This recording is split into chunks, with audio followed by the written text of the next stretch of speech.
Alrighty, welcome back to Free Read Fridays. I'm your intrepid narrator, Fragath, and today we're going to read some of the short story collection Oceanic by Greg Egan. Hopefully the first two entries in it, which are respectively, what are they? Lost Continent and Dark Integers. So that's cool. Basically, everything in this has been published somewhere else at some point, which reminds me, I think he's got another short story collection out that I have to get. Possibly two. Damn it, Egan. Why are you prolific? So, it is around this time. When was this first? When was Lost Continent first published?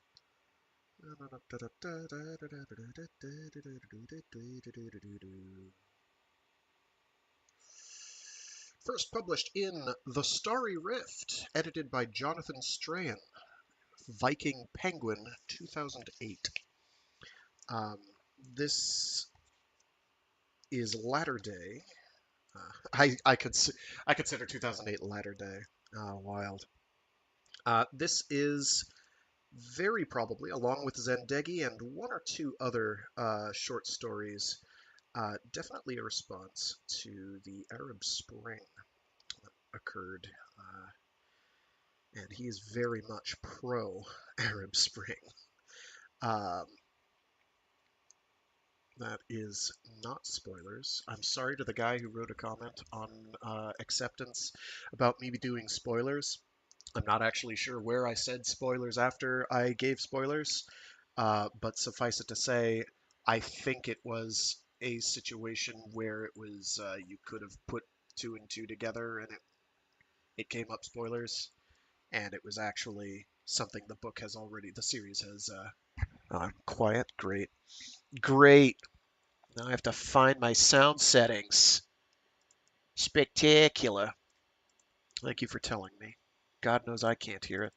If I had some means of hearing myself, I'd be stopping and listening all the time, so it'd be really disjointed. More disjointed than I already am. Isn't that nice? I had to shift the mic closer to my face. Perfect. Very good. I didn't even have to go into the control panel. Good, because I'm pretty sure I have it cranked there too. So yeah, this is not going to be very Arab Springy, but you can draw conclusions. There's another one that's like Zendegi itself is like in the midst of the Arab Spring. It's pretty great. The second short story in this, Dark Integers, might or might not be a sequel to Luminous. There is a short story that's a sequel to Luminous. I don't know if it's in here or not. Because I kind of get them confused. At any rate, we will start trucking. We will get through Lost Continent, which is less Arab Spring and more the immigrant experience, as you'll see. And then hopefully, depending on how long that takes, we will do Dark Integers, which is like twice the length. Yes, I said that I would do that after I took a week off so that I'm not doing, because I'm gone next week. Thank you for bringing that up, Sarita Sharma. I am gone next week, so I was thinking, oh, I could start Behemoth Book 2, Seppuku, but then you have to wait an extra week for the next one to come out. So I was like, well, I could just do the thing I'm going to do after that as a palate cleanser before I get started on reading Hyperion. And so that's what I'm doing. Sorry. Sorry if anybody was really, really looking forward to me getting started on Behemoth Book 2. But we are taking a brief break only because I'm not going to be here next week, and I'm going to, in order so it's like, oh, uh, you know, continuity both for listeners and more importantly for myself. Sorry. Uh, that way I am in the zone week after week for that one as opposed to get in the zone, get out of the zone, get back in the zone, which is hard. Did that make any sense? It probably didn't, and I'm sorry. Um, Suffice it to say, I feel like my logic is sound. It probably isn't, but it is the logic we're rolling with this time. If I weren't gone next week, things would be different. Okay, yeah, that is a solid 35 pages long. Okay, and that one is a solid 60. Nice. Well, we'll see where we get. Oh, where's my bookmark? There it is. Splat. Where's my other bookmark? There it is. Splat. Just get a quick drink of water here. Mm. Okay.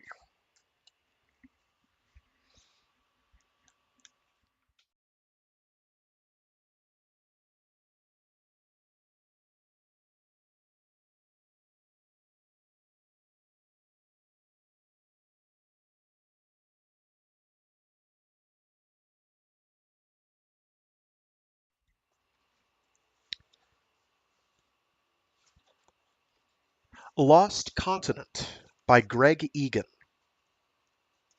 Chapter 1. Yes, it's a short story with chapters.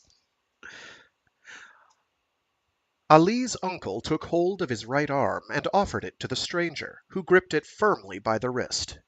"From this moment on you must obey this man," his uncle instructed him. "Obey him as you would obey your father. Your life depends on it." "Yes, uncle." Ali kept his eyes respectfully lowered. "Come with me, boy," said the stranger, heading for the door. "Yes, Haji," Ali mumbled, following meekly. He could hear his mother still sobbing quietly in the next room, and he had to fight to hold back his own tears. He had said good-bye to his mother and his uncle, but he'd had no chance for any parting words with his cousins. It was halfway between midnight and dawn, and if anyone else in the household was awake, they were huddled beneath their blankets, straining to hear what was going on, but not daring to show their faces.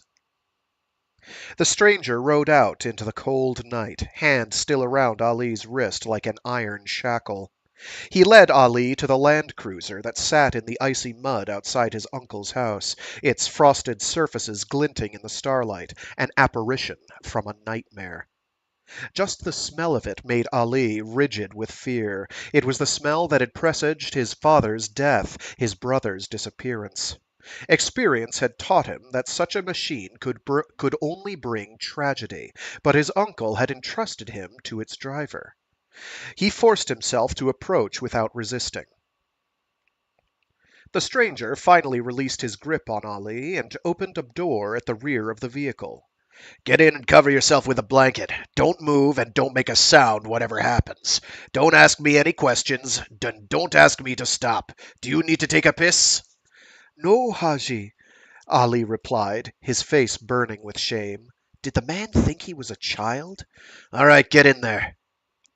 As Ali complied, the man spoke in a grimly humorous tone. "You think you show me respect by calling me Haji? Every old man in your village is Haji. I haven't just been to Mecca.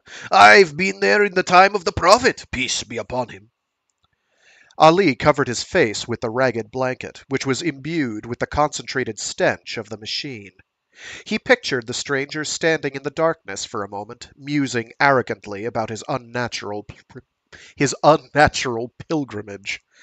The man wore enough gold to buy Ali's father's farm 10 times over. Now his uncle had sold that farm and his mother's jewelry, the hard-won wealth of generations, and handed all the money to this boastful man who claimed he could spirit Ali away to a place and a time where he'd be safe. The Land Cruiser's engine shuddered into life. Ali felt the vehicle moving backward at high speed, an alarming sensation.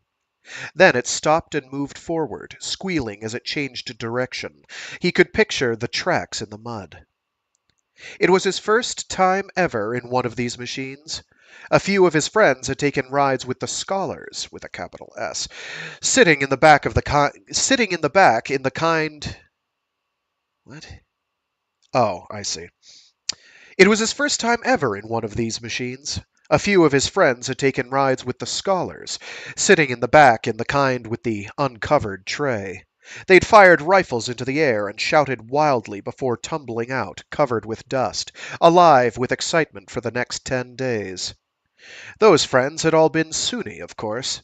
For Shia, rides with the scholars had been a different kind of ending. Khorasan had been ravaged by war for as long as Ali could remember. For decades, tyrants of unimaginable cruelty from far in the future had given their weapons to factions throughout the country, who'd used them in their squabbles over land and power. Sometimes the warlords had sent recruiting parties into the valley to take young men to use as soldiers.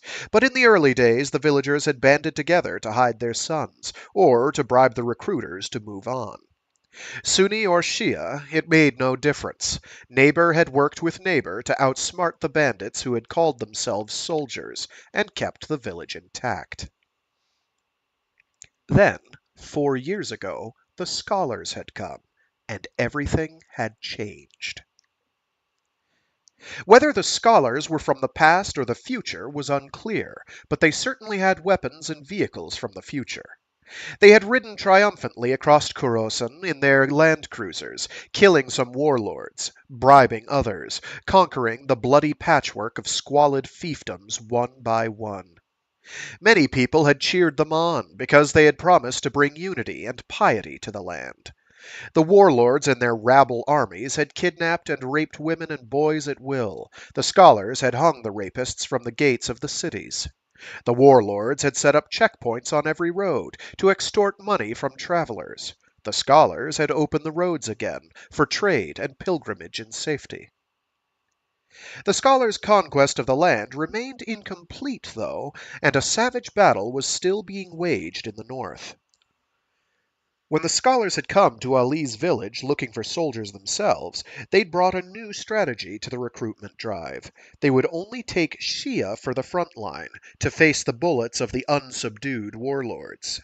Shia, the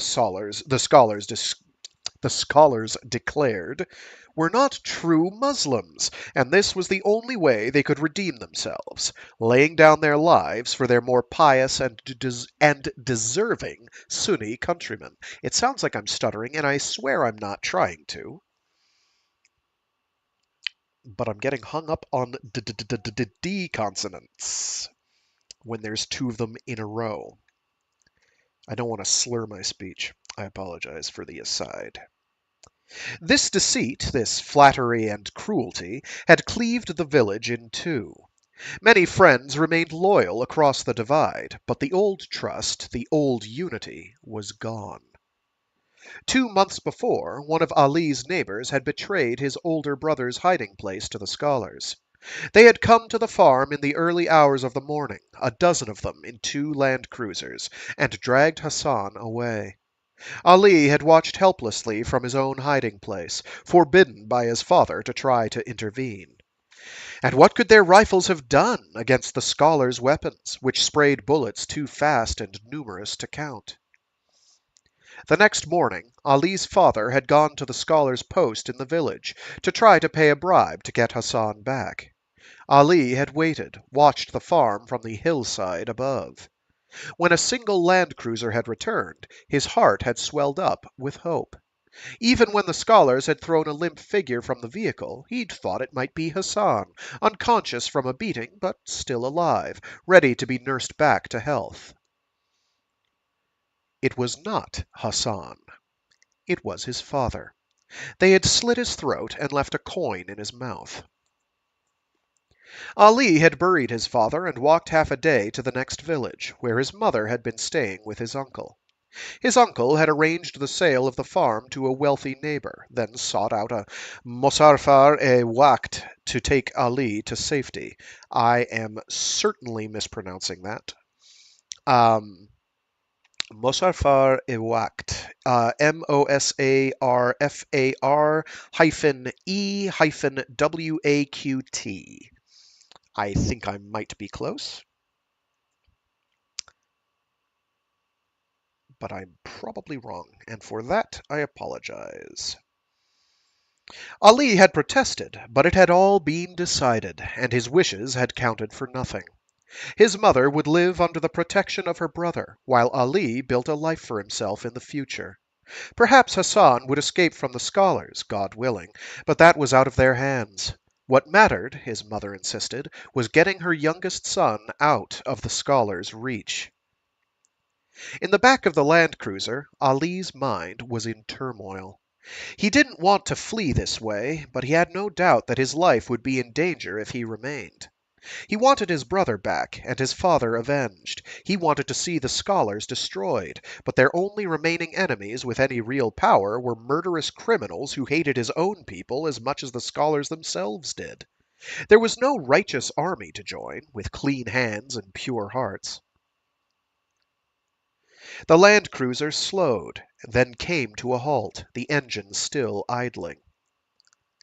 The Mosarfar Ewakt called out a greeting, then began exchanging friendly words with someone, presumably a scholar guarding the road. Ali's blood turned to ice. What if this stranger simply handed him over? How much loyalty could mere money buy? His uncle had made inquiries of people with connections up and down the valley, and had satisfied himself about the man's reputation. But however much the Mosafar valued his good name and the profits it brought him, there'd always be some other kind of deal to make. Some other kind of deal to be made, some profit to be found in betrayal. Both men laughed, then bid each other farewell. The land cruiser accelerated. For what seemed like hours, Ali lay still and listened to the purring of the engine, trying to judge how far they'd come. He had never been out of the valley in his life, and he had only the sketchiest notion of what lay beyond. As dawn approached, his curiosity overwhelmed him, and he moved quietly to shift the blanket just enough to let him catch a glimpse through the rear window. There was a mountain peak visible to the left, topped with snow, crisp in the pre-dawn light. He wasn't sure if this was a mountain he knew, viewed from an unfamiliar angle, or one he'd never seen before. Not long afterward they stopped to pray. They made their ablutions in a small, icy stream. They prayed side by side, Sunni and Shia, and Ali's fear and suspicion retreated a little. However arrogant this man was, at least he didn't share the scholar's contempt for Ali's people. After praying, they ate in silence. The Mosarfar Waqt had brought bread, dried fruit, and salted meat. As Ali looked around, it was clear that they'd long ago left any kind of man-made track behind. They were following a mountain pass, on higher ground than the valley, but still far below the snow line. They traveled through the mountains for 3 days, finally emerging onto a wind-blasted, dusty plain. Ali had grown stiff from lying curled up for so long, and the second time they stopped on the plain he made the most of the chance to stretch his legs, wandering far away from the land cruiser for a minute or two. When he returned, the Mosafar Waqt said, "What are you looking for?" "Nothing, Haji." "Are you looking for a landmark so you can find this place again?" Ali was baffled. "No, Haji." The man stepped closer, then struck him across the face, hard enough to make him stagger. "If you tell anyone about the way you came, you'll hear some more bad news about your family. Do you understand me?" "Yes, Haji." The man strode back to the land cruiser. Ali followed him, shaking. He'd had no intention of betraying any detail of their route, any secret of the trade, to anyone, but now his uncle had been named as hostage against any indiscretion, real or imagined. Late in the afternoon, Ali heard a sudden change in the sound of the wind, a high-pitched keening that made his teeth ache. Unable to stop himself, he lifted his head from beneath the blanket. Ahead of them was a small dust storm, dancing across the ground. It was moving away from them, weaving back and forth as it retreated, like a living thing trying to escape them. The land cruiser was gaining on it. The heart of the storm was dark, thick with sand, knotted with wind. Ali's chest tightened. This was it, the Port le Wacht, the bridge between times. Everyone in his village had heard of such things, but nobody could agree what they were. The work of men, the work of jinn, the work of God. Whatever their origin, some men had learned their secrets. No Mosafar e Waqt had ever truly tamed them, but nobody else could find these bridges or navigate their strange depths. They drew closer. The dust rained onto the windows of the land cruiser, as fine as any sand Ali had seen, yet as loud as the hailstones that fell sometimes on the roof of his house. Ali forgot all about his instructions. As they vanished into the darkness, he threw off the blanket and started praying aloud.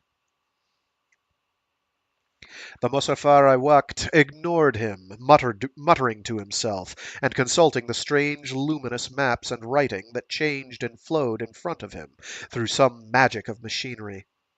The land cruiser plowed ahead, buffeted by dust and wind, but palpably advancing.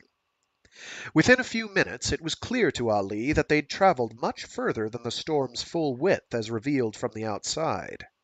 They had left his time and his country behind, and were deep inside the bridge.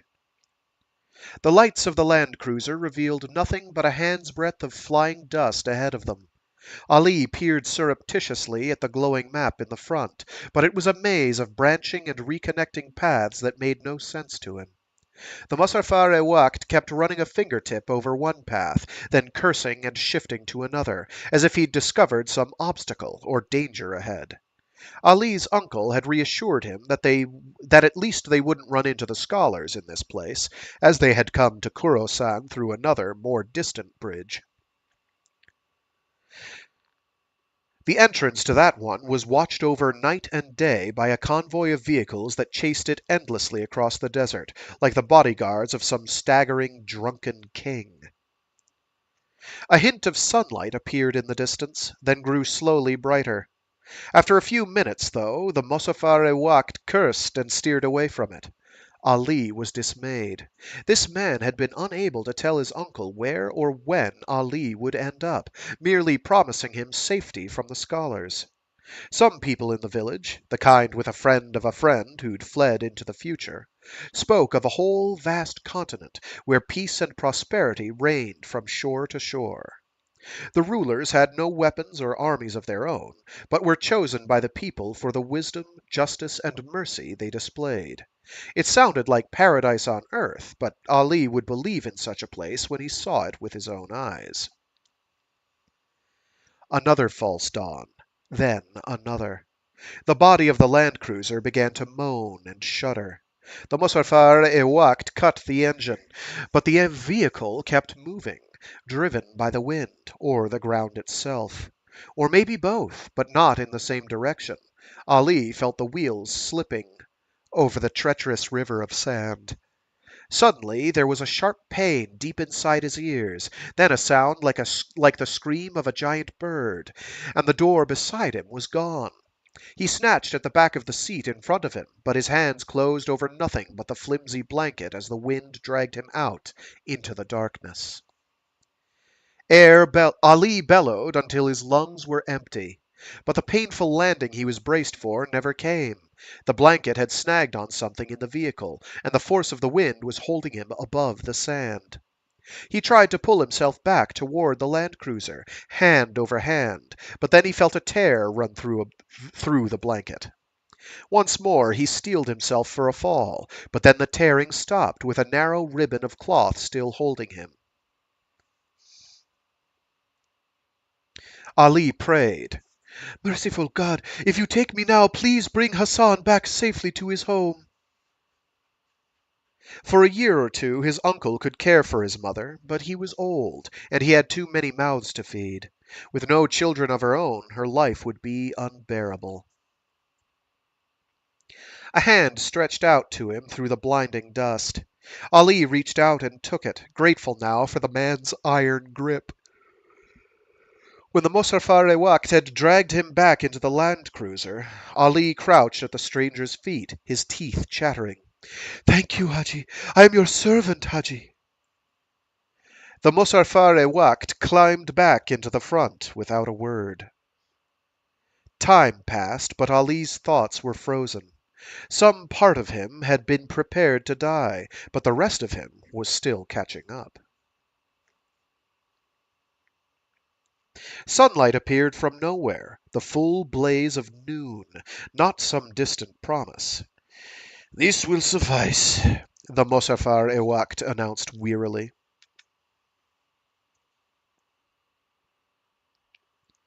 Ali shielded his eyes from the glare. Then, when he uncovered them, the world was spinning.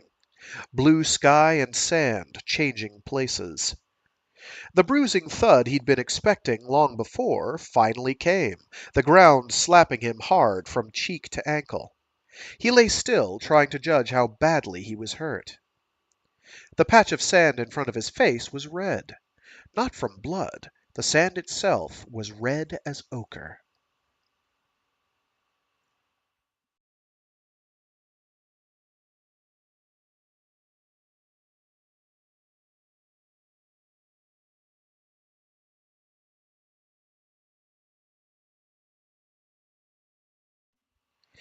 There was a sound like a rapid exhalation. Then he felt heat on his skin. He raised himself up on his elbows.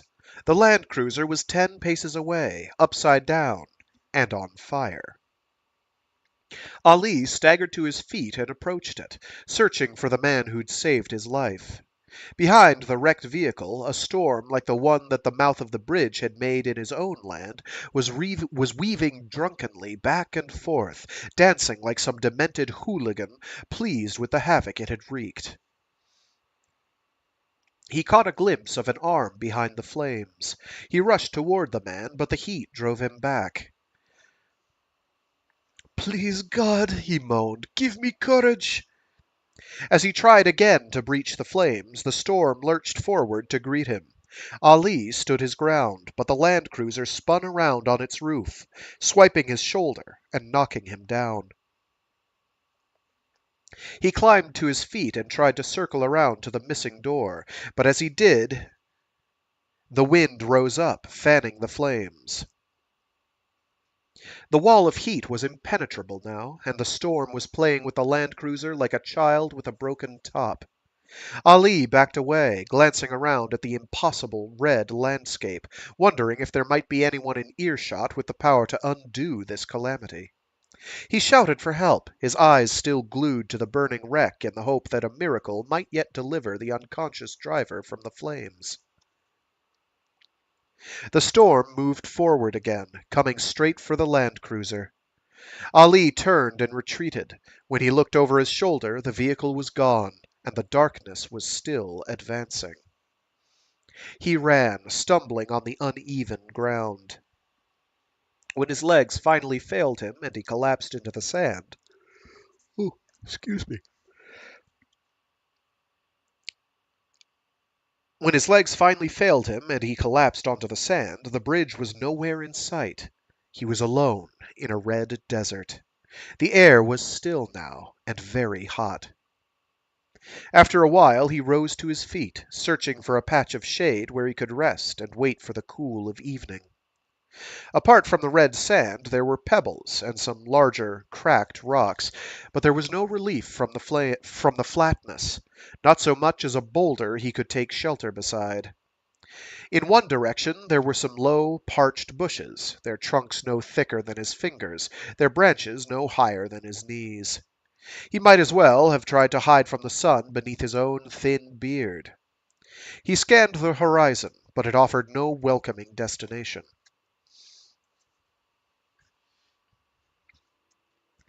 There was no water for washing, but Ali cleaned himself as best he could, and prayed.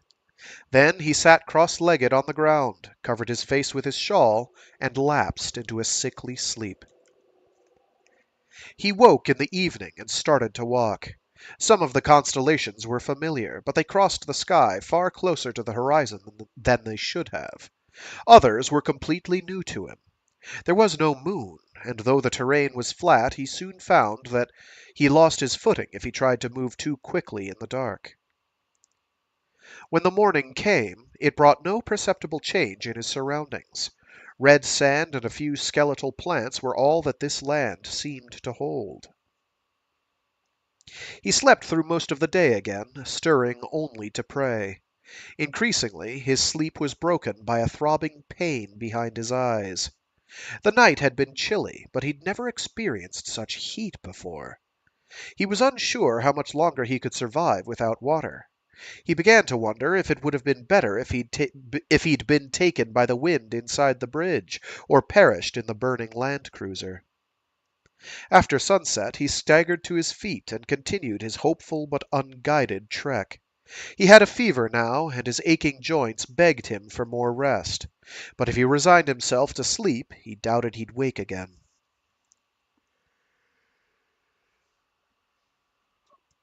When his feet touched the road, he thought he'd lost his mind. Who would take the trouble to build such a path through a desolate place like this? He stopped and crouched down to examine it. It was gritty, with a sparse layer of wind-blown sand. Beneath that was a black substance that felt less hard than stone, but resilient, almost springy. A road like this must lead to a great city. He followed it. An hour or two before dawn, bright headlights appeared in the distance. Ali fought down his instinctive fear. In the future such vehicles should be commonplace, not the preserve of bandits and murderers. He stood by the roadside, awaiting its arrival. The land cruiser was like none he'd seen before, white with blue markings. There was writing on it, in the same European script as he'd seen on many machine parts and weapons that had made their way into the bazaars, but no words he recognized, let alone understood. One passenger was riding beside the driver. He climbed out, approached Ali, and greeted him in an incomprehensible tongue.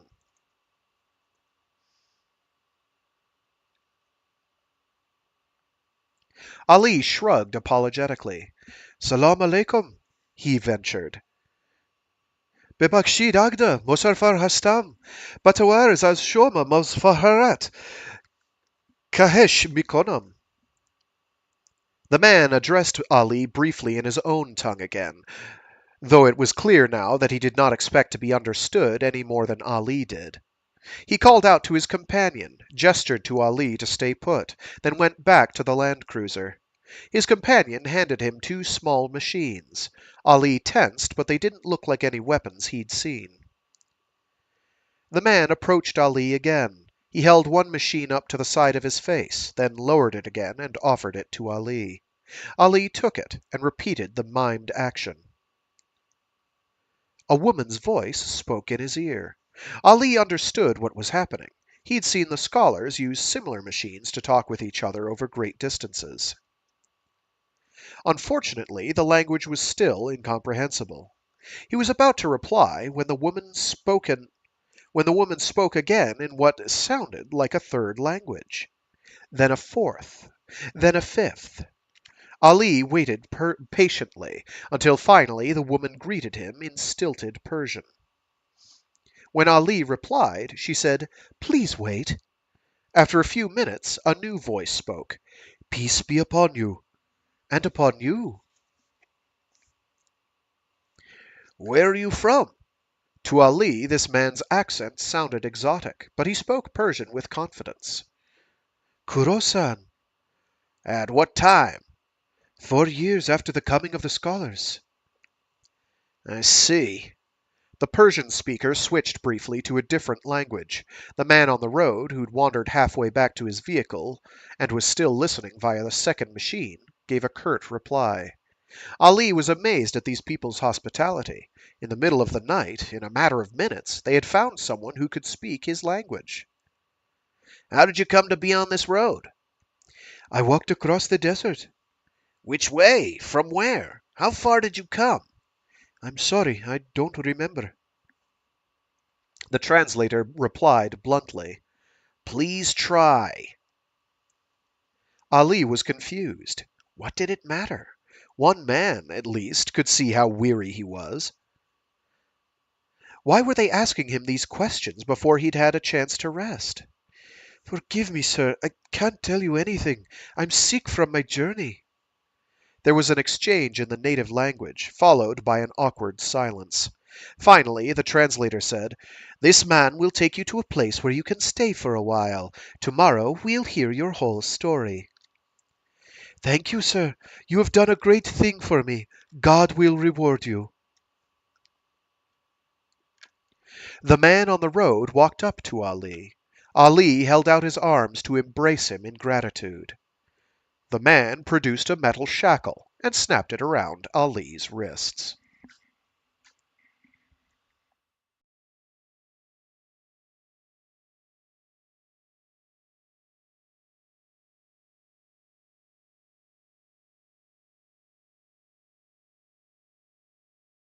So we've transitioned from the coyote human smuggling experience to the ever lovely refugee experience. Chapter 2. The camp was enclosed by two high fences, topped with glistening ribbons of razor-sharp metal. The space between them was filled with coils of the same material. Outside the fences there was nothing but desert as far as the eye could see. Inside there were guards, and at night everything was bathed in a constant harsh light. Ali had no doubt that he'd come to a prison, though his hosts kept insisting that this was not the case. His first night had passed in a daze. He'd been given food and water, examined by a doctor, then shown to a small metal hut that he was to share with three other men. Two of the men, Alex and Tran, knew just enough Persian to greet Ali briefly, but the third, Shaheen, was an Iranian, and they could understand each other well enough. The hut's four beds were arranged in pairs, one above the other. Ali's habit was to sleep on a mat on the floor, but he didn't want to offend anyone by declining to follow the local customs. The guards had removed his shackles, then put a bracelet on his left wrist, made from something like paper but extraordinarily strong, bearing the number 3739. The last numeral was more or less the same shape as a Persian 9. He recognized the others from machine parts, but he didn't know their values. Every 2 hours throughout the night a guard opened the door of the hut and shone a light on each of their faces in turn. The first time it happened, Ali thought the guard had come to rouse them from their sleep and take them somewhere, but Shaheen explained that these head counts happened all night, every night. The next morning, officials from the camp had taken Ali out in a vehicle and asked him to show them the exact place where he'd arrived through the bridge. He'd done his best, but all of the desert looked the same to him. By midday, he was tempted to designate a spot at random just to satisfy his hosts, but he didn't want to lie to them. They'd returned to the camp in a sullen mood. Ali couldn't understand why it was so important to them. Reza, the Persian translator who'd first spoken with Ali through the machine, explained that he was to remain in camp until the government officials had satisfied themselves that he really was fleeing danger, and hadn't merely come to the future seeking an easy life for himself. Ali understood that his hosts didn't want to be cheated, but it dismayed him that they felt the need to imprison him while they made up their minds. Surely there was a family in a nearby town who would have let him stay with them for a day or two, just as his father would have welcomed any travelers passing through their village. The section of the camp where he'd been placed was fenced off from the rest, and contained about 100 people. They were all travelers like himself, and they came from every nation Ali had heard of, and more. Most were young men, but there were also women, children, entire families. In his village, Ali would have run to greet the children, lifted them up and kissed them to make them smile, but here they looked so sad and dispirited that he was afraid the approach of even the friendliest stranger might frighten them. Shaheen was a few years older than Ali, but he had spent his whole life as a student. He had traveled just 2 decades through time, escaping a revolution in his country. He explained that the part of the camp they were in was called Stage 1. They were being kept apart from the others so they wouldn't learn too much about the way their cases would be judged. They're afraid we'll embellish the details if we discover what kind of questions they ask, or what kind of story succeeds. How long have you been here? Ali asked. 9 months. I'm still waiting for my interview. 9 months? Shaheen smiled wearily. Some people have been in stage 1 for a year, but don't worry, you won't have to wait that long. When I arrived here, the center manager had an interesting policy. Nobody would have their cases examined until they asked him for the correct application form. Of course, nobody knew that they were required to do that, and he had no intention of telling them. 3 months ago, he was transferred to another camp. When I asked the woman who had replaced him what I needed to do to have my claims heard, she told me straight away, ask for Form 866. Ali couldn't quite follow all this. Shaheen explained further. Ali said, what good will it do me to get this piece of paper? I can't read their language, and I can barely write my own. That is no problem. They'll let you talk to an educated man or woman, an expert in these matters. That person will fill out the form for you, in English. You only need to explain your problem and sign your name at the bottom of the paper. English? Ali had heard about the English. Before he was born, they'd tried to invade both Hindustan and Khorasan, without success. How did that language come here? He was sure that he was not in England. They conquered this country 2 centuries ago. They crossed the world in wooden ships to take it for their king. Oh. Ali felt dizzy. His mind still hadn't fully accepted the journey he'd made. What about Khorasan? He joked. Have they conquered that as well? Shaheen shook his head. No. What is it like now? Is there peace there? Once this strange business with the English was done, perhaps he could travel to his homeland. However much it had changed with time, he was sure he could make a good life there. Shaheen said, there is no nation called Khorasan in this world.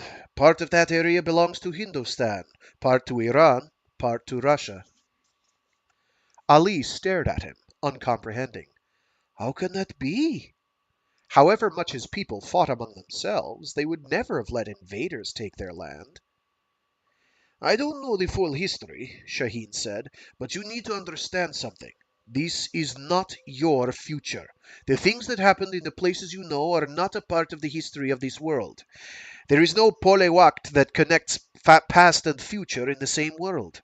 Once you cross the bridge, everything changes, including the past.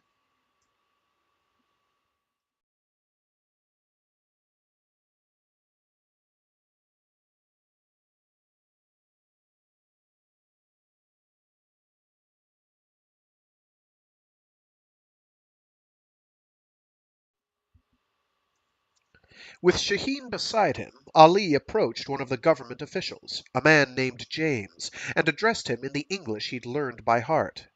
Please, Mr. James, can I have Form 866? James rolled his eyes and said, okay, okay, we were going to get around to you sooner or later.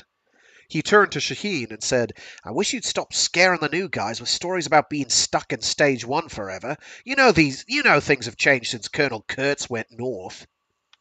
Shaheen translated all of this for Ali. Colonel Kurtz was Shaheen's nickname for the previous center manager, but everyone, even the guards, had adopted it. Shaheen called Tran the Rake, and Alex was Denisovich of the Desert. 3 weeks later, Ali was called to a special room, where he sat with Reza. A lawyer in a distant city, a woman called Ms. Evans, spoke with them in English through a machine that Reza called a speaker phone. With Reza translating, she asked Ali about everything: his village, his family, his problems with the scholars. He'd been asked about some of this the night he'd arrived, but he'd been very tired then, and hadn't had a chance to put things clearly. 3 days after the meeting, he was called to see James. Miss Evans had written everything in English on the special form and sent it to them. Reza read through the form, translating everything for Ali to be sure that it was correct. Then Ali wrote his name on the bottom of the form. James told him, "Before we make a decision, someone will come from the city to interview you. It might take a while, so you'll have to be patient." Ali said, in English, "No problem." He felt he could wait for a year if he had to. The first 4 weeks had gone quickly, with so much that was new to take in. He had barely had space left in his crowded mind to be homesick, and he tried not to worry about Hassan and his mother. Many things about the camp disturbed him, but his luck had been good. The infamous Colonel Kurds had left, so he'd probably be out in 3 or 4 months. The cities of this nation, Shaheen assured him, were mostly on the distant coast, an infinitely milder place than the desert around the camp. Ali might be able to get a laboring job while studying English at night, or he might find work on a farm. He hadn't quite started his new life yet, but he was safe, and everything looked hopeful.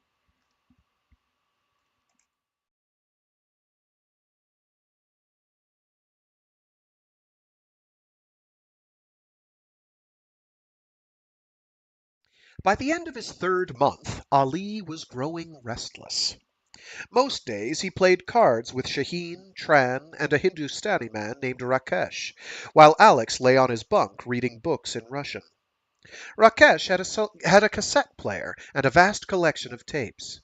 The songs were mostly in Hindi, a language that contained just enough Persian words to give Ali some sense of what the lyrics were about, usually love or sorrow or both.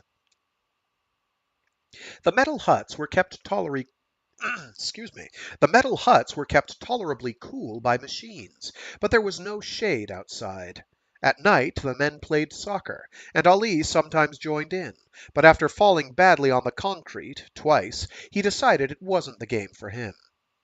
Shaheen told him that it was a game for grass. From his home in Tehran, he'd watched dozens of nations compete at it. Ali felt a surge of excitement at the thought of all the wonders of this world, still tantalizingly out of reach. In Stage 1, TV, radio, newspapers, and telephones were all forbidden. Even Rakesh's tapes had been checked by the guards, played from start to finish to be sure that they didn't contain secret lessons in passing the interview.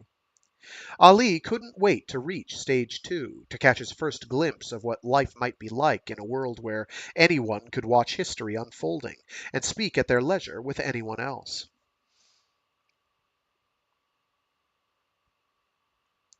English was the closest thing to a common language for all of the people in the camp.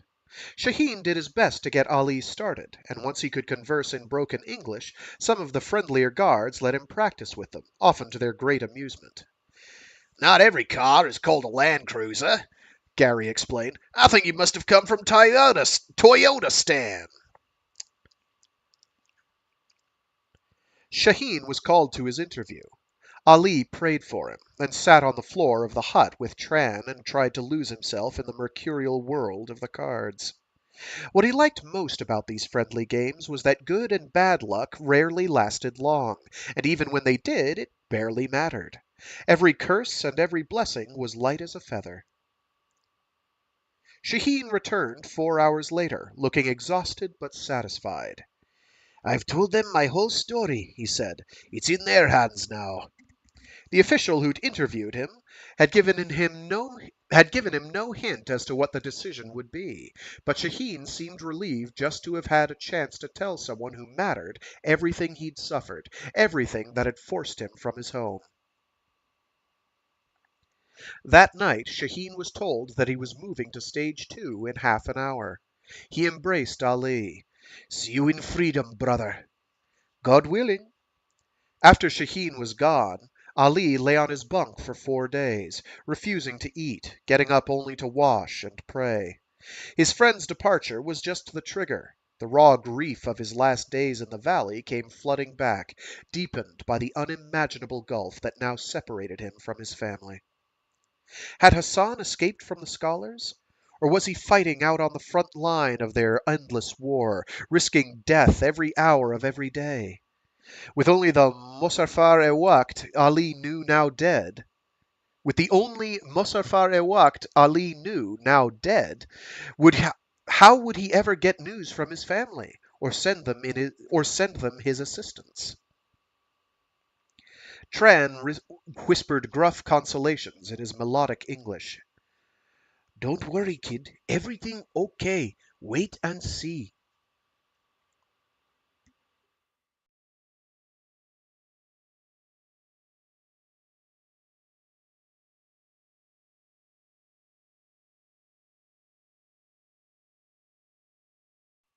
Worse than the waiting was the sense of waste.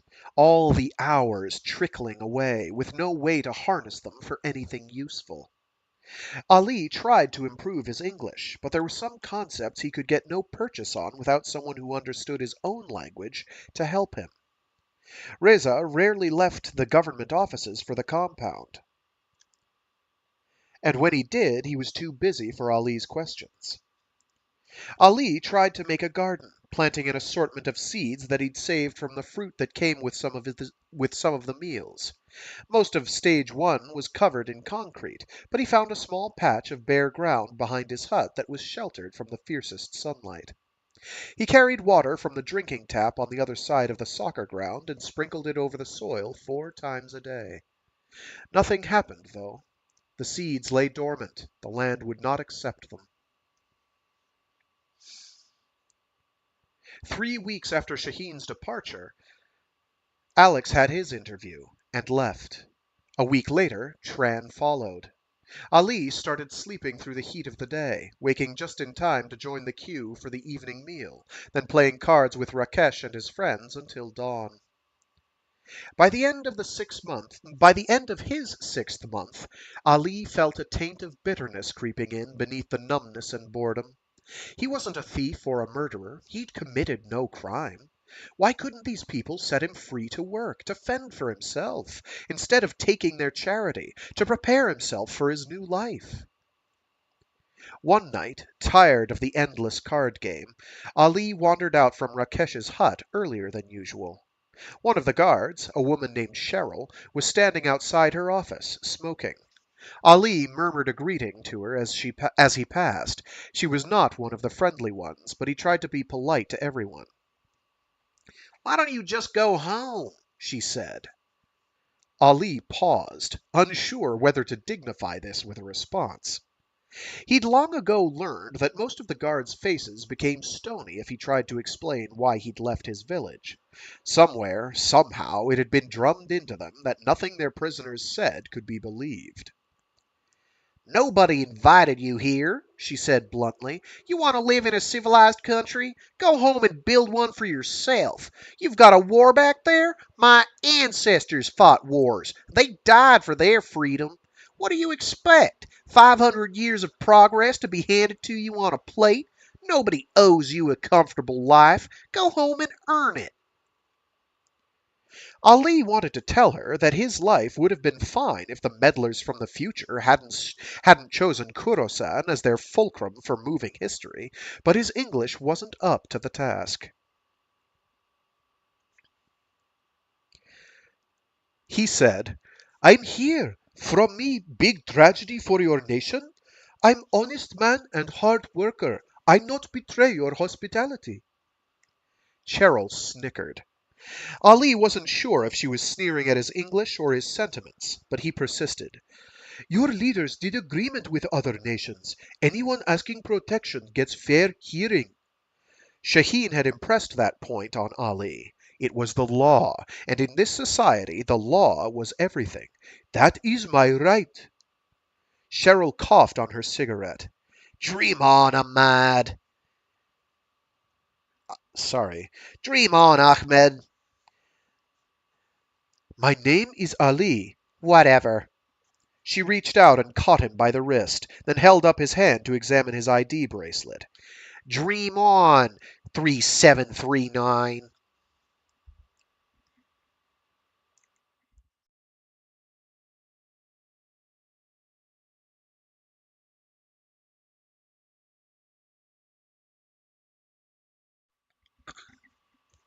James called to Al- James called Ali to his office and handed him a letter. Reza translated it for him. After 8 months of waiting, excuse me, in 6 days' time he would finally have his interview. Ali waited nervously for Miss Evans to call him and help him prepare, as she'd promised she would when they'd last spoken, all those months before. On the morning of the appointed day he was summoned again to James' office, and taken with Reza to the room with the speakerphone, the interview room. A different lawyer, a man called Mr. Cole, explained to Ali that Miss Evans had left her job and he had taken over Ali's case. He told Ali that everything would be fine, and he'd be listening carefully to Ali's interview and making sure that everything went well. When Cole had hung up, Reza snorted derisively. "You know how these clowns are chosen? They put in tenders, and it goes to the lowest bidder." Ali didn't entirely understand, but this doesn't sound encouraging. Reza caught the expression on Ali's face and added, "Don't worry, you'll be fine. Fleeing from the scholars is flavor of the month." 3 hours later, Ali was back in the interview room. The official who'd come from the city introduced himself as John Fernandez. Reza wasn't with them. Fernandez had brought a different interpreter with him, a man named Parviz. Parviz. There we go. Mr. Cole joined them on the speakerphone. Fernandez switched on a cassette recorder.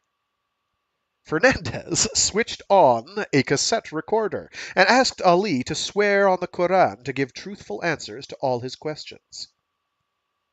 Fernandez asked him for his name, his date of birth, and the place and time he'd fled. Ali didn't know his birthday or his exact age. He thought he was about 18 years old, but it was not the custom in his village to record such things. He did know that at the time he'd left his uncle's house, 1,265 years had passed since the Prophet's flight to Medina. "Tell me about your problem," Fernandez said. "Tell me why you've come here."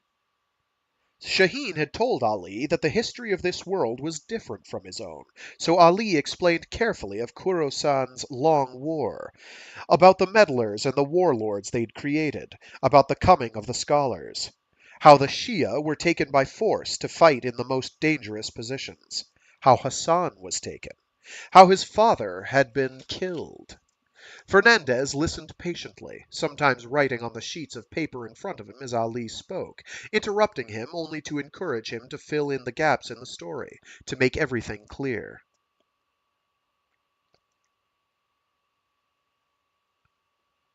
When he had finally recounted everything, Ali felt an overwhelming sense of relief. This man had not poured scorn on his words the way the guards had. Instead, he had allowed Ali to speak openly about all the injustice his family and his people had suffered. Fernandez had some more questions. "Tell me about your village and your uncle's village. How long would it take to travel between them on foot?" "Half a day, sir." "Half a day. That's what you said in your statement. But in your entry interview you said a day." Ali was confused.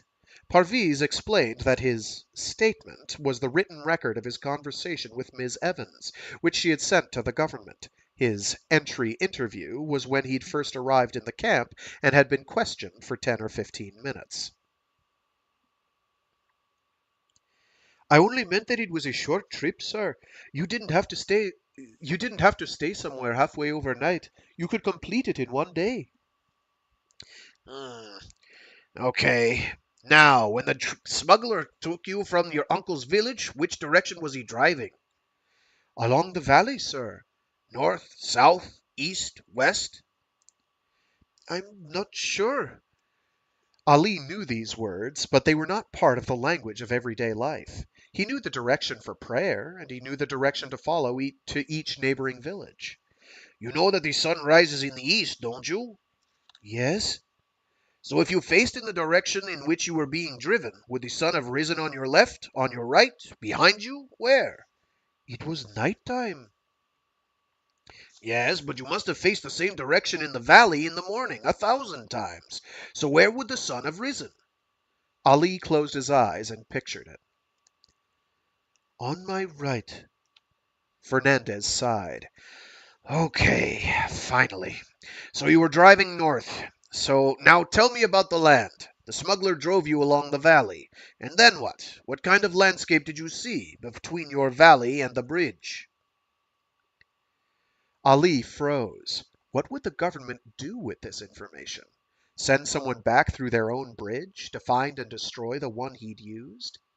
The Mosafar had warned him not to tell anyone the way to the bridge. That man was dead, but it was unlikely that he'd worked alone.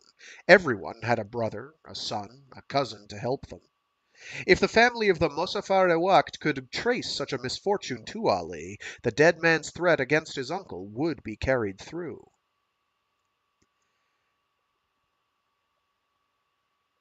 Ali said, I was under a blanket. I didn't see anything. You were under a blanket? For how many days? 3. 3 days. What about eating, drinking, going to the toilet? He blindfolded me, Ali lied. Really? You never mentioned that before. Fernandez shuffled through his papers. It's not in your statement. I didn't think it was important, sir. Ali's stomach tightened. What was happening? He was sure he'd won this man's trust, and he'd earned it. He'd told him the truth about everything, until now. What difference did it make to his problem with the scholars, which mountains and streams he'd glimpsed on the way to the bridge? He had sworn to tell the truth, but he knew it would be a far greater sin to risk his uncle's life. Fernandez had still more questions about life in the village. Some were easy, but some were strange, and he kept asking for numbers, numbers, numbers. How much did it weigh? How much did it cost? How long did it take? What time did the bazaar open? Ali had no idea. He'd been busy with farm work in the mornings. He'd never gone there so early that it might have been closed. How many people came to Friday prayers in the Shia mosque? None, since the scholars had arrived. Before that, Ali couldn't remember. More than 100? Ali hesitated. I think so. He'd never counted them. Why would he have? When the interview finished, Ali's mind was still 3 questions behind, worrying that his answers might not have been clear enough. Fernandez was rewinding the tapes, shaking his hand formally, leaving the room. Mr. Cole said, I think that went well. Do you have any questions you want to ask me? Ali said, No, sir. Parviz had already departed. All right. Good luck. The speakerphone clicked off. Ali sat at the table, waiting for the guard to come and take him back to the compound.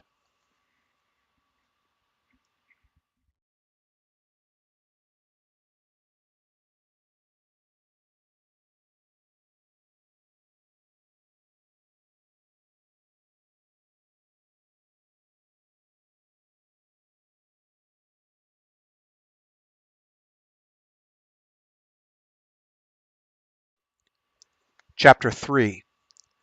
Entering stage 2, Ali felt as if he had walked into the heart of a bustling town. Everything was noise, shouting, music.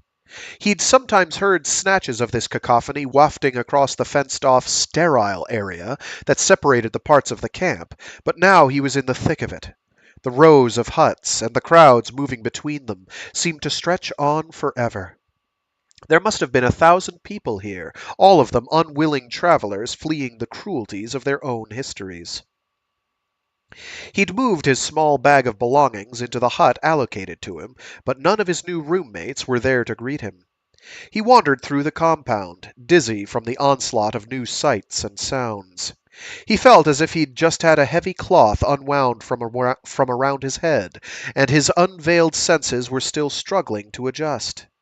If he was reeling from this, how would he feel when he stepped onto the streets of a real city in freedom?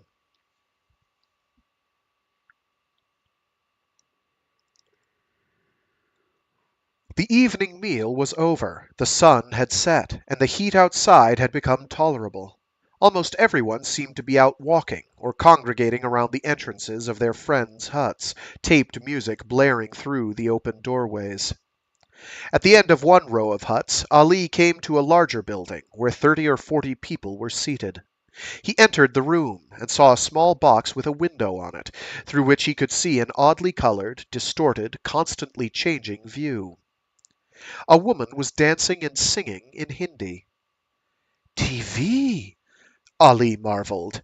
This was what Shaheen had spoken about. Now the whole world was open to his gaze. An African man beside him shook his head. It's a video. The TV's on in the other common room. Ali lingered, watching the mesmerizing images. The woman was very beautiful, and though she was immodestly dressed by the standards of his village, she seemed dignified and entirely at ease. The scholars would probably have stoned her to death, but Ali would have been happy to be a beggar in Mumbai if the streets were filled with sights like this. As he left the room, the sky was already darkening. The camp's floodlights had come on, destroying any hope of a glimpse of the stars.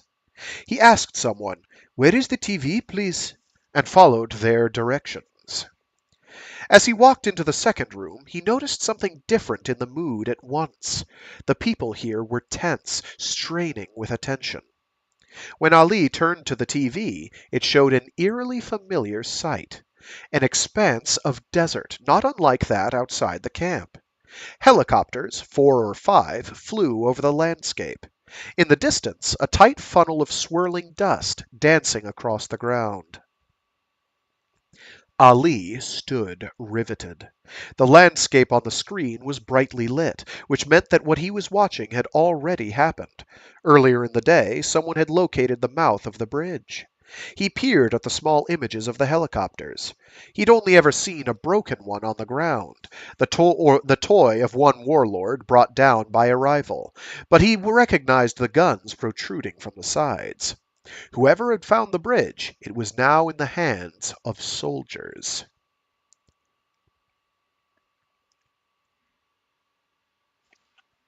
Oh, one sec. I just lost chat access. One moment. I'm not sure why. Must have been a network hiccup. Yes, it is still live. Bear with me a moment here.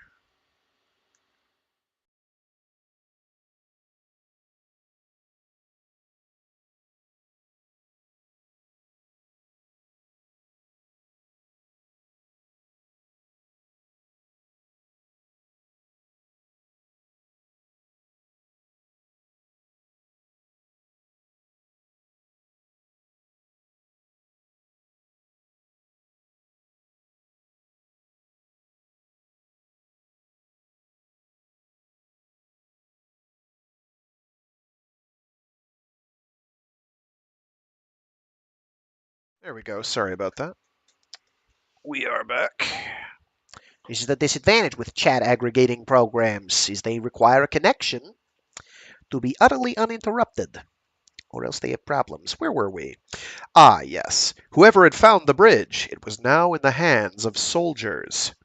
As he watched, a land cruiser came charging out of the storm. Then another, and another. This was not like his own arrival. The convoy was caked with dust, but more or less intact. Then the helicopters descended, guns chattering. For a few long seconds, Ali thought he was about to witness a slaughter, but the soldiers were firing consistently a meter or so ahead of the land cruisers. They were trying to corral the vehicles back into the bridge. The convoy broke up, the individual drivers trying to steer their way past the blockade. Curtains of bullets descended around them, driving them back toward the meandering storm. Ali couldn't see the people inside, but he could imagine their terror and confusion. This was the future? This was their sanctuary? Whatever tyranny they were fleeing, to have braved the labyrinth of the Polewakt, only to be greeted with a barrage of gunfire, was a fate so cruel that they must have doubted their senses, their sanity, their God. The helicopters wheeled around the mouth of the bridge like hunting dogs, indefatigable, relentless in their purpose. Ali found the grim dance unbearable, but he couldn't look away. One of the land cruisers came to a halt. It wasn't safely clear of the storm, but this must have seemed wiser than dodging bullets. Doors opened and people tumbled out. Weirdly, the picture went awry at exactly that moment, clumps of flickering color replacing the travelers' faces.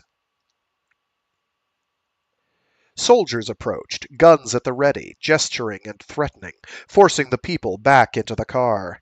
A truck appeared, painted in dappled green and brown. A chain was tied between the vehicles.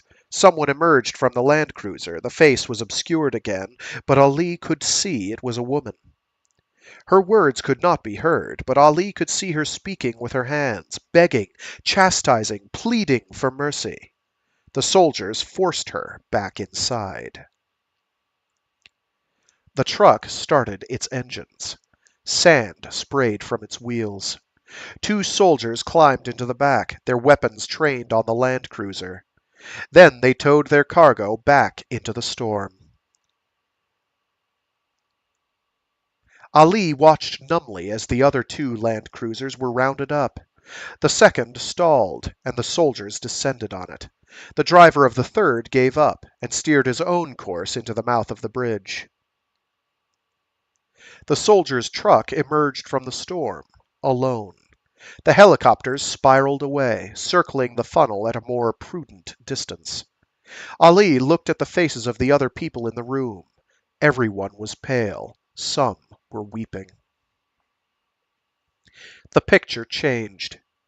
Two men were standing, indoors somewhere. One was old, white-haired, wizened. In front of him, a younger man was talking, replying to unseen questions. Both were smiling proudly.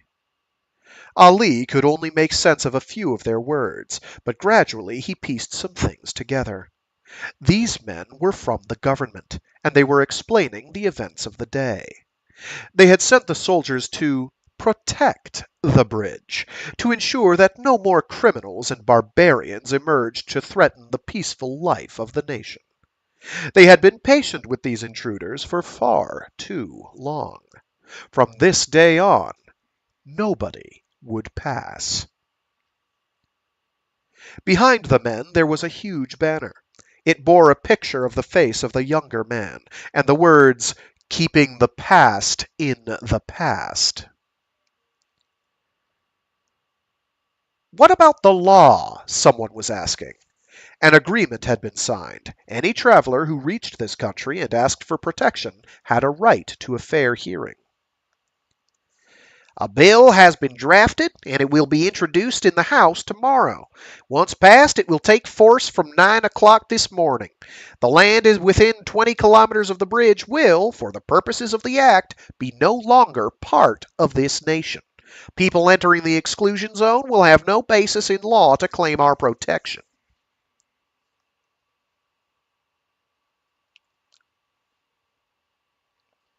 Confused, Ali muttered, "Chinkovt?"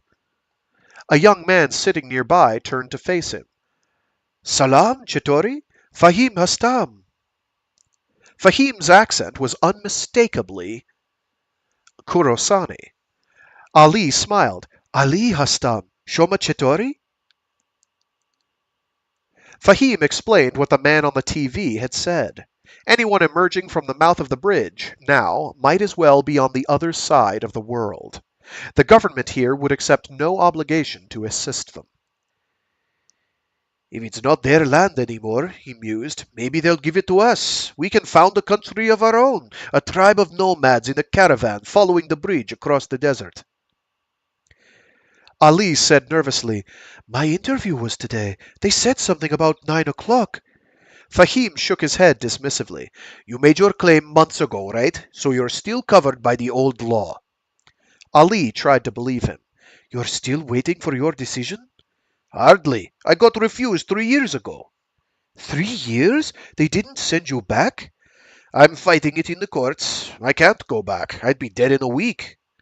There were dark circles under Fahim's eyes. If he'd been refused 3 years before, he'd probably spent close to 4 years in this prison. Fahim, it turned out, was one of Ali's roommates. He took him to meet the other 12 Kurosanis in Stage 2, and the whole group sat together in one of the huts, talking until dawn. Ali was overjoyed to be among people who knew his language, his time, his customs. It didn't matter that most were from provinces far from his own, that a year ago he would have thought of them as exotic strangers. When he examined their faces too closely, though, it was hard to remain joyful. They had all fled the scholars like him. They were all in fear for their lives. And they had all been locked up for a very long time. 2 years, 3 years, 4 years, 5. In the weeks that followed, Ali gave himself no time to brood on his fate. Stage 2 had English classes, and though Fahim and the others had long outgrown them, Ali joined in. He finally learned the names for the European letters and numbers he'd seen on weapons and machinery all his life, and the teacher encouraged him to give up translating individual words from Persian and reshape whole sentences, whole thoughts into the alien tongue. Every evening, Ali joined Fahim in the common room to watch the news on TV. There was no doubt that the place that they had come to was peaceful and prosperous. When war was mentioned, it was always in some distant land. The rulers here did not govern by force. They were chosen by the people, and even now this competition was in progress. The men who had sent the soldiers to block the bridge were asking the people to choose them again. When the guard woke Ali at 8 in the morning, he didn't complain, though he'd only had 3 hours of sleep. He showered quickly, then went to the compound's south gate. It no longer seemed strange to him to move from place to place this way, to wait for guards to come and unlock a succession of doors and escort him through the fenced-off maze that separated the compound from the government offices. James and Reza were waiting in the office. Ali greeted them, his mouth dry. James said, "Reza will read the decision for you. It's about 10 pages, so be patient. If you have any questions, let me know." Reza read from the papers without meeting Ali's eyes. Fernandez, the man who'd interviewed Ali, had written that there were discrepancies between things Ali had said at different times, and gaps in his knowledge of the place and time he claimed to have come from. What's more, an expert in the era of the scholars had listened to the tape of Ali talking and declared that his speech was not of that time. "Perhaps this man's great-grandfather fled Khorasan in the time of the scholars, and some sketchy information has been passed down in the generations. The applicant himself, however, employs a number of words that were not in use until decades later." Ali waited for the litany of condemnation to come to an end, but it seemed to go on forever. "I have tried to give the applicant the benefit of the doubt," Fernandez had written, "but the overwhelming weight of evidence supports the conclusion that he has lied about his origins, his background, and all of his claims." Ali sat with his head in his hands. James said, "Do you understand what this means? You have 7 days to lodge an appeal. If you don't lodge an appeal, you will have to return to your country." Reza added, "You should call your lawyer. Have you got money for a phone card?" Ali nodded. He'd taken a job cleaning the mess. He had 30 points in his account already. Every time Ali called, his lawyer was busy. Fahim helped Ali fill out the appeal form, and they handed it to James 2 hours before the deadline. "Lucky Colonel Kurtz is gone," Fahim told Ali, "or that form would have sat in the fax tray for at least a week." Wild rumors swept the camp. The government was about to change, and everyone would be set free. Ali had seen the government's rivals giving their blessing to the use of soldiers to block the bridge. He doubted that they'd shown the prisoners in the desert much mercy if they won. He doubted they would show. He doubted they'd show the prisoners in the desert much mercy if they won. When the day of the election came, the government was returned, more powerful than ever. That night, as they were preparing to sleep, Fahim saw Ali staring at the long white scars that crisscrossed his upper arms and chest. "I use a razor blade," Fahim admitted. "It makes me feel better. The one power I've got left, to choose my own pain." "I'll never do that," Ali swore. Fahim gave a hollow laugh. "It's cheaper than cigarettes." Ali closed his eyes and tried to picture freedom, but all he saw was blackness. The past was gone, the future was gone, and the world had shrunk to this prison.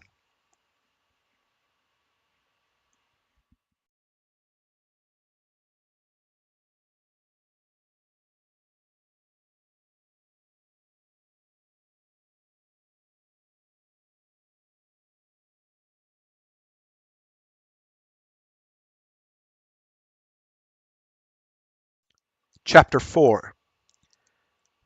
"Ali, wake up! Come see!" Daniel was shaking him. Ali swatted his hands away angrily. The African was one of his closest friends, and there'd been a time when he could still drag Ali to English classes or the gym, but since the appeal tribunal had rejected him, Ali had no taste for anything. "Let me sleep. There are people outside the fence." "Escaped?" "No, no, from the city." Ali clambered off the bunk. He splashed water on his face, then followed his friend. Dozens of prisoners had gathered at the southwest corner of the fence, blocking the view, but Ali could hear people on the outside, shouting and banging drums. Daniel tried to clear a path, but it was impossible. "Get on my shoulders." He ducked down and motioned to Ali. Ali laughed. "It's not that important." Daniel raised a hand angrily, as if to slap him. "Get up, you have to see." He was serious. Ali obeyed. From his vantage, he could see that the mass of prisoners pressed against the inner fence was mirrored by another crowd struggling to reach the outer one. Police, some on horses, were trying to stop them. Ali peered into the scrum, amazed. Dozens of young people, men and women, were pushing against the cordon of policemen, and every now and then someone was slipping through and running forward. Some distance away across the desert stood a brightly colored bus. The word "freedom" was painted across it in English, Persian, Arabic, and probably 10 or 12 languages that Ali couldn't read. The women were chanting, "Set them free! Set them free!" One young woman reached the fence and clung to it, shouting defiantly. 4 policemen descended on her and tore her away. A cloud of dust was moving along the desert road. More police cars were coming, reinforcements. A knife twisted in Ali's heart. This gesture of friendship astonished him, but it would lead nowhere. In 5 or 10 minutes, the protesters would all be rounded up and carried away. A young man outside the fence met Ali's gaze. "Hey, my name's Ben." "I am Ali." Ben looked around frantically. "What's your number?" "What?" "We'll write to you. Give us your number. They have to deliver the letters if we include the ID number." "Behind you!" Ali shouted, but the warning was too late. One policeman had him in a headlock, and another was helping wrestle him to the ground. Ali felt Daniel stagger. The crowd on his own side was trying to fend off a wave of guards with batons and shields. Ali dropped to his feet. "They want our ID numbers," he told Daniel. Daniel looked around at the melee. "Got anything to write on?" Ali checked his back pocket. The small notebook and pen it was his habit to carry were still there. He rested the notebook on Daniel's back and wrote Ali 3739, Daniel 5420. Who else? He quickly added Fahim and a few others. He scrabbled on the ground for a stone, then wrapped the paper around it. Daniel lofted him up again. The police were battling with the protesters, grabbing them by the hair, dragging them across the dirt. Ali couldn't see anyone who didn't have more pressing things to worry about than receiving his message. He lowered his arm, despondent. Then he spotted someone standing by the bus. He couldn't tell if it was a man or a woman. He or she raised a hand in greeting. Ali waved back, then let the stone fly. It fell short, but the distant figure ran forward and retrieved it from the sand. Daniel collapsed beneath him, and the guards moved in with batons and tear gas. Ali covered his eyes with his forearm, weeping, alive again with hope.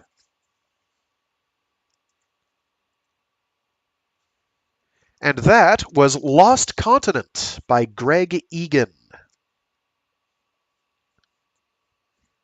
And I am going to have to call it there. This took a bit longer than I expected to get through, but that's fine. I guess after I finish Behemoth Book 2, I will start with Dark Integers. And I've got a cover for that one. Yay! So yeah, next week I won't be here. I think I'll be here Monday. So I might be able to get off a Mecha Monday stream here. And then I am gone for a week. When am I back? When am I back? I might be back in time for next Wednesday, but definitely should be back in time for Friday. So the 1st of September will be the tentative return, the triumphant return of Free Read Fridays, and at that point we will indeed start with Behemoth Book 2, Seppuku, in which we're back on land, mostly. So if Behemoth Book 1 was like a microcosm reflection of Starfish, Book 2 is a microcosm reflection of Maelstrom, the second book in the Rifters trilogy. Alrighty, with that, I got to scoot. Thanks again to everyone who tuned in. If you're watching this after the fact, I do these live every Friday, except for next Friday. Starting at about noon Eastern Standard Time. A couple minutes late, usually, but I try not to be. Trying's what counts, right? Not succeeding, right? Right? Yes. Anyway, I got a dip. Thank you again. Looking forward to the next couple months. I will be taking the next week to do a reread on my own time of the Hyperion Cantos so I can refresh myself as to what I've got in store for me. And yeah, we should have that started by the end of the year. Big ol' should. I don't know how long Oceanic short story collection is going to take to get through, because some of these are pretty long. Some of these are like might take 2 weeks to do. It's a beefy book. The short stories are great, but I'll try to do one full short story every time when we get to that. But that's not going to be until we're done with Behemoth Book 2, which will probably be about 5 weeks, 6 weeks, give or take. Anyway, see you all later. Stay safe, stay sane, stay toasty, or cool as per your personal preference or geolocation allows, and be decent to each other. Alrighty. Until next time. Bye-bye.